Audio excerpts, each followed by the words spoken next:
ज्वालामुखी विधानसभा क्षेत्र वो कई मायनों में बड़ा अग्रणी भूमिका अदा कर रहा है और राजनीति का पूरा वहां पर संरक्षण प्राप्त है।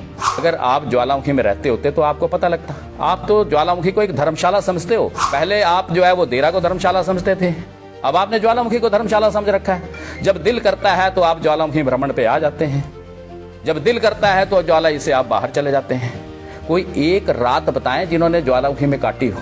इस तरीके की धांधली और इस तरीके की लूट जो है यहाँ पे, तो ये जंगल राज हो गया कि जी ये डिपार्टमेंट को पता नहीं। ज्वालामुखी चुनाव क्षेत्र में एक यात्री की हैसियत से जो है वो यहाँ पर आते हैं, और जिस दिन धूप होती है, अच्छी धूप लगती है, अच्छा मौसम होता है, उस दिन नहीं आते। जिस दिन बारिश होती है उस दिन नहीं आते। जिस दिन ना धूप होती है ना बारिश होती है, मिक्स सा मौसम होता है, उस दिन वो जो है वो ज्वालामुखी में भ्रमण करने के लिए आते हैं और भ्रमण करके वापस जो है वो अपने निवास स्थान को चले जाते हैं। मैं गांव में घूमता हूँ, जहाँ मैं जाना चाहता हूँ वहाँ पहुँचता हूँ, लेकिन मैं बता के जाऊँ कांग्रेस के कार्यकर्ता को बता के जाऊँगा मैं यहाँ जा रहा हूँ, भाई आप भी मेरे साथ आ जाओ। ऐसे लोग अगर चोरी करते रहेंगे तो सरकार क्या देख रही है? सरकार का क्या काम है? सरकार के अधिकारी जो है वो क्या कर रहे हैं? मैं उनके ज्ञान को दुहाई देना चाहता हूं और उनसे ये कहना चाहता हूं कि कोई भी बात करने से पहले आप तथ्यों की जानकारी हासिल कर लिया करें। ज्वालामुखी विधानसभा क्षेत्र जिला कांगड़ा के 15 विधानसभा क्षेत्रों सबसे पिछड़ा हुआ क्षेत्र है, सबसे बैकवर्ड। मतलब इस जो भी एपिसोड हुआ है, इस एपिसोड के बाद भी अगर कोई कार्रवाई नहीं होती है तो हम जाकर के पूरा हल्ला बोलेंगे और मुख्यमंत्री को मेमोरेंडम लिखेंगे। उन्होंने कहा कि ज्वालामुखी जिला कांगड़ा में 15 विधानसभा क्षेत्र हैं, उसमें सबसे पिछड़ा हुआ क्षेत्र है। मेरे को लगता है उनका चश्मा जो है वो या तो एक होता है व्हाइट मोतिया, एक होता है काला मोतिया। मेरे को लगता है उन्होंने तो टीन का ही चश्मा पहन लिया जो बिल टोटल ब्लैक है, क्योंकि उसका इलाज नहीं हो सकता। ज्वालामुखी की राजनीति इन दिनों प्रेस कॉन्फ्रेंस की सियासत में उलझती नजर आ रही है। ज्वालामुखी विधानसभा क्षेत्र के विकास को लेकर आरोप प्रत्यारोप का दौर तेज हो गया है। नमस्कार दोस्तों, आप देख रहे हैं समाचार फर्स्ट टू द पॉइंट और मैं हूं आपके साथ बालकृष्ण। पहले पूर्व मंत्री ठाकुर रविंदर सिंह रवि और रमेश धवाला ने प्रेस कॉन्फ्रेंस कर कांग्रेस सरकार पर ज्वालामुखी की अनदेखी का आरोप लगाया था, और अब कांग्रेस विधायक संजय रतन भी प्रेस कॉन्फ्रेंस के मोड में आ गए हैं। विधायक संजय रतन ने भाजपा नेता रविंदर सिंह रवि और रमेश धवाला पर तीखे हमले किए हैं। संजय रतन ने विपक्ष पर राजनीतिक पर्यटन का आरोप लगाया और कहा कि नेता तब आते हैं जब ना धूप होती है ना बारिश, बस फोटो खिंचवा कर चले जाते हैं।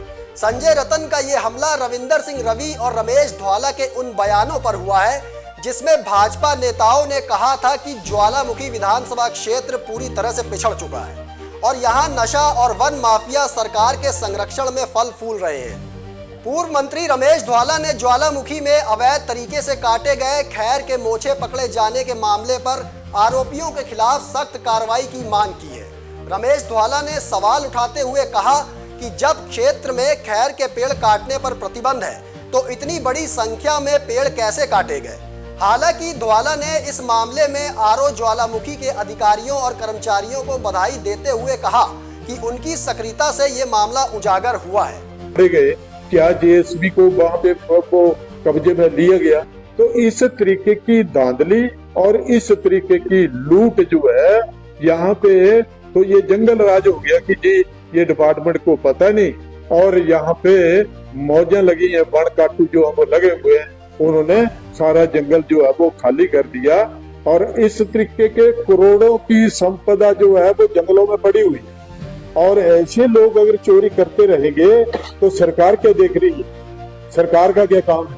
सरकार के अधिकारी जो है वो क्या कर रहे हैं? सरकार के अधिकारी जो है वो देखे ना जा करके, यहाँ किसी बड़े आदमी का अगर किसी राजनीतिज्ञ का अगर संरक्षण है तो उसकी भी बाद में जांच की जाए, और इनके खिलाफ एफआईआर हुई है तो ये फॉरेस्ट के मतलब खैर जो है ये जंगल से काटे गए, जंगल से उखाड़े गए, तो उन लोगों को अरेस्ट करने का प्रोविजन तभी तो बताएंगे वो हमने कहाँ कहाँ ऐसा ऐसा किया है। अगर उनको पकड़ेंगे नहीं, उनको पूछेंगे नहीं, तो ऐसा तो ये चलता रहा तो जंगलों पे यहाँ बेरोजगारी है। ये बेरोजगारी तो एक को देख करके और भी ऐसा काम करेंगे। अगर ऐसा काम करेंगे तो सरकार के पास आय के क्या साधन है? चंदन पहले लोग ले गए उखाड़ करके, और अब ये खैरों की बारी आ गई। चंदन खत्म हो गए तो अब खैरों की बारी आ गई। तो खैरों का ये जो है, ये डिपार्टमेंट जो संज्ञान ले, और संज्ञान लेकर के जो दोषी हैं उनके खिलाफ नियम के अनुसार कार्रवाई जो अब की जाए। उनके जो जो उन्होंने इंस्ट्रूमेंट जो वो थे, जो चाहे औजार वगैरह, जो कुल्हाड़ियां वगैरह तो ले ली, ट्रैक्टर भी वहां पे 400, ये मैं कह रहा हूँ कि 400 मोछा था वहां पे। 400 मोछा क्या वो रात के समय में आते थे, कब आए, कब वो उखाड़े उन्होंने, तो क्या हुआ, 5-6 दिन जब रोड बंद रहा तो उस टाइम ये उखाड़े हैं, कहाँ कब उखाड़े हैं, तो इसकी इंक्वायरी करे ना, पुलिस करे, फॉरेस्ट डिपार्टमेंट करे। लेकिन ये गवर्नमेंट को तो, सरकार को तो लॉस हो रहा है। तो वहीं दूसरी तरफ पूर्व मंत्री ठाकुर रविंदर सिंह रवि ने कांग्रेस सरकार पर जमकर जुबानी हमला बोला था। उन्होंने कहा था कि नशे का धंधा और अवैध कटान सरकार के संरक्षण में हो रहा है, इससे प्रदेश तबाह हो रहा है। रविंदर रवि ने सरकार को चेतावनी दी थी कि अगर सरकार ने जल्द इन गतिविधियों पर लगाम नहीं लगाई तो भाजपा जनता को साथ लेकर बड़ा आंदोलन खड़ा करेगी। इसके अलावा रविंदर रवि ने सड़कों का मुद्दा भी उठाया था। उन्होंने ज्वालामुखी के विकास को लेकर कहा था कि ज्वालामुखी सबसे पिछड़ा विधानसभा क्षेत्र बन चुका है। आवागमन का इतना बुरा हाल है यहाँ पे, लोगों को जहाँ 2-4 किलोमीटर पहुंचना पड़ता, वहाँ 20-20 किलोमीटर वहाँ पर जाना पड़ता, तब जाकर उनको घर में या अन्य कार्यों के लिए जाना पड़ रहा है। हमारी केंद्र की सरकार ने हमारे तृतीय चरण में, प्रधानमंत्री ग्राम सड़क योजना के अंतर्गत तृतीय चरण जो हुआ था, उसके अंतर्गत 6 सड़कों के पैसे यहाँ पर लगभग 76 करोड़ रुपया जारी किए। लेकिन जहाँ टेंडर हो गए, इसके बड़े बड़े बोर्ड यहाँ पर सरकार, प्रदेश सरकार में मुख्यमंत्री के बोर्ड लगा दिए, स्थानीय विधायक का नाम उसमें लिख दिया गया। लेकिन उन सड़कों का इतना बुरा हाल है, चाहे वो हमारा सपड़ी से लेकर पनहार तक की सड़क है, चाहे हमारी जो बड़ी सड़कें हैं, या ज्वालामुखी से लेकर चंपापत्तन वाली सड़क है, इन मूल से 2 सड़कों को देखेंगे आप कि लोगों का उन रास्तों में आना जाना जो है कितना मुश्किल हो गया है। जगह जगह खड्डे पड़े हैं, जगह खड्डे नहीं पड़े हैं, जैसे तालाब बने होते हैं सड़कों पर, वो बनेंगे। वहां पर स्लाइडिंग पूरी वहां पर हो रही है। जैसे मैंने आज सुबह मैं आ रहा था तो हमें रास्ता बदल कर आना पड़ा, 20 किलोमीटर का घेरा डाल के तब ज्वालामुखी पहुंचे। ऐसी स्थिति यहाँ पर हमारी बनी हुई है। अगला विषय जो हमारा है वो विषय है कि ज्वालामुखी विधानसभा क्षेत्र वो कई मायनों में बड़ा अग्रणी भूमिका अदा कर रहा है और राजनीति का पूरा यहाँ पर संरक्षण प्राप्त है। आपको याद होगा कि कुछ दिन पहले, 2-3 महीने पहले, यहाँ पर चिट्टे के कारोबारी जो है यहाँ धरा पकड़े गए और पुलिस भी कहाँ की आई, वो देरा की पुलिस ने आकर उनको पकड़ा है। स्थानीय पुलिस का कोई भी उसमें योगदान नहीं। और उसी आगे बढ़ते हुए अब इस ज्वालामुखी के साथ के जंगल हमारा है, वहां से खैरों का कटान जंगल सारे का सारा साफ कर दिया। उस जंगल में कितने पेड़ हैं, मैं कल परसों में पढ़ रहा था कि वो जो यहाँ डीएफओ साहब बैठते हैं देरा में, उन्होंने एक बयान दिया है कि हम इसकी जांच कर रहे हैं। और वैसे वो कहते हैं मेरे ध्यान में नहीं है, संज्ञान नहीं है, लेकिन ध्यान में बात आई, इसका संज्ञान लेके क्या इस पर हुआ है। लेकिन जंगल साफ हो गए, जड़ों से काट के उसको ले गए। और डीएफओ साहब का बयान की तरह बचकाना बच्चों की तरह दिया गया बयान है कि अभी तक इसमें कोई ये नहीं है, ना पुलिस प्रशासन कोई कार्रवाई कर रहा है और ना ही ये वन विभाग ने जो कार्रवाई करनी थी वो कर रहा है।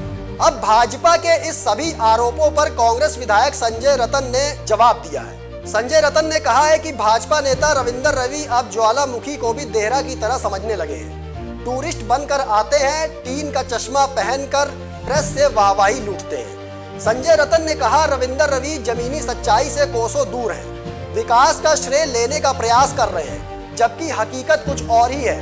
संजय रतन ने बताया कि मुख्यमंत्री ठाकुर सुखविंदर सिंह सुक्खू ने ज्वालामुखी के सौंदर्यीकरण के लिए 100 करोड़ की योजना को मंजूरी दी है। हम जमीन पर विकास कार्य कर रहे हैं। विपक्ष सिर्फ हवा में तीर चलाता है, फोटो से विकास नहीं होता। जितना विकास हमारे 2.5 साल में अभी हो रहा है, इतना विकास उन्होंने कभी कल्पना भी नहीं किया। इतना बड़ा प्रोजेक्ट सुख आश्रय का हमारी लुथान पंचायत में आप जाके देखिए कितने बड़े बड़े भवन बन रहे हैं। क्या ये विकास नहीं है? सिधौड़ा पत्तन में 24 करोड़ रुपए का पुल सैंक्शन हो गया, क्या वो विकास नहीं है? उन्होंने एक बात और की कि नाबार्ड की कोई सड़क नहीं आई। वो कहते हैं कि PMGSY 3 की सड़कों के अलावा जो है वो ज्वालामुखी में कोई पैसा नहीं आया। अरे भाई, मैंने पहले कहा कि अपने ज्ञान को थोड़ा सा बढ़ा लो, पढ़ लिया करो। जब आप पत्रकार वार्ता करते हो, क्योंकि आज पढ़ा लिखा जमाना है, आज लोग तथ्यों से बात करते हैं। मैं ये तथ्य भी आपके सामने रखना चाहता हूं कि मेरे विधायक बनने के बाद, अभी पिछला टेन्योर तो अलग है, 2022 में जब मैं विधायक बना ज्वालामुखी विधानसभा क्षेत्र का, तो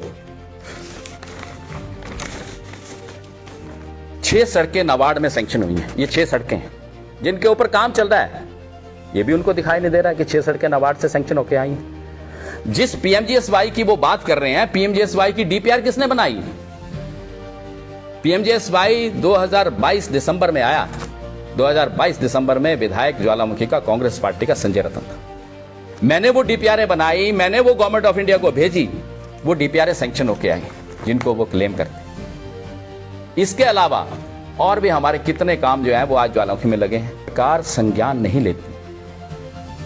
अगर सरकार की तरफ से कोई कोताही होती तब आप कह सकते थे। जैसे ही हमारे अधिकारियों को पता लगा कि कहीं पे जो है वो खैर के जो है वो मोर्चे रखे गए हैं, तुरंत हमारे अधिकारी वहां पे गए और कार्रवाई करी, चल रही है। अब ये इंक्वायरी का मैटर है कि वो खैर जो है वो प्राइवेट हैं, क्या वो खुदरों के हैं, क्या वो सरकार की जमीन से काटे गए हैं, ये इंक्वायरी का मामला है। ये मेरे कहने या उनके कहने से चीज जो है वो ये पूरी नहीं हो सकती। इसमें पुलिस भी इन्वेस्टिगेट कर रही है, वन विभाग भी इन्वेस्टिगेट, और अगर ये पाया जाएगा कि किसी व्यक्ति ने कोई गलत चीज की है, कोई सरकारी भूमि से खैर कटान किया है और उसने गलत तरीके से इन चीजों को विदाउट परमिट किया, तो उस दोषी को सजा दी जाएगी।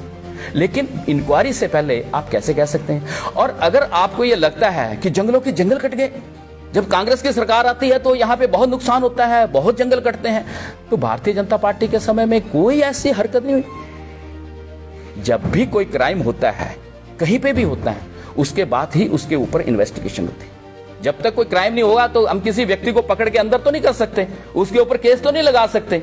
जब कोई व्यक्ति गलत करेगा और वो ये प्रूव हो जाएगा, कानून के दायरे में ये प्रूव हो जाएगा कि इस व्यक्ति ने ये चीज गलत की है, तभी उसको हम सजा दे सकते हैं। तो इसकी खैरों की जो है वो इंक्वायरी जो है वो चल रही है।